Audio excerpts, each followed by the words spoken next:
ఉభయ రాష్ట్రాల మధ్య జల వివాదం ఒకటి వచ్చింది. అది బనకచర్లలో 80,000 కోట్ల రూపాయలతోటి బనకచర్ల ప్రాజెక్టు రిజర్వాయర్ కట్టాలని చెప్పి చంద్రబాబు ప్రకటించడంతో తెలంగాణ ప్రాంతంలో ఒకవైపున రెచ్చగొట్టి పనులు చేసింది. వాస్తవానికి సిపిఐగా మేము చెప్పినప్పుడు ఏంటంటే అనేక వెనకబడిన ప్రాంతాలు హంద్రీనేవా, కాళేనగరి, వంశధార అంత ఉన్నాయి. వాటిని కట్టకుండా దీనిలోకి వెళ్తే కాలయాపడుతుంది అని చెప్పిన మాట వాస్తవం. అయితే చంద్రబాబు ఒక ప్రయోజనం ఇచ్చారంటే సముద్రంకు పోయే నీళ్ళవి అది తెలంగాణ వాడుకోవచ్చు, ఆంధ్ర వాడుకోవచ్చు, ఇద్దరు వాడుకుంటే సముద్రంకి పోతాయి కదా అనేది ఆయన.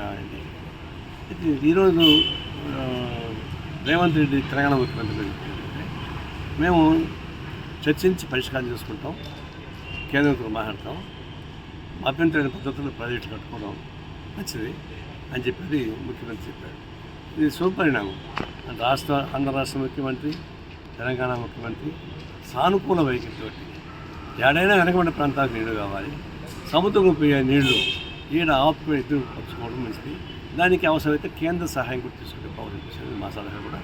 ఆ విధంగా ఒక పరిష్కార మార్గానికి వస్తూ ఉంది. అది అవసరం. కానీ ఈలోపు ప్రాంతీయ ధోరణి రెచ్చగొట్టేవాళ్ళు, పర్సనాలిటీ కలిసి ఇబ్బంది పెట్టేవాళ్ళు తయారవుతున్నారు. అది మంచిది కాదు. ఒకరోజు 2 రాష్ట్రాలు విడిపోయినాయి. ఈ రాష్ట్రం విడిపోయినంత మాత్రం తెలుగు శత్రువులేం కాదు. అది అందువల్ల ఎవరికి నష్టం లేని పద్ధతుల్లో పరిష్కారం చేసుకోవాలి తప్ప రెచ్చగొట్టే పని ఎవరు చేయకూడదు చెప్పి కోరుతాం.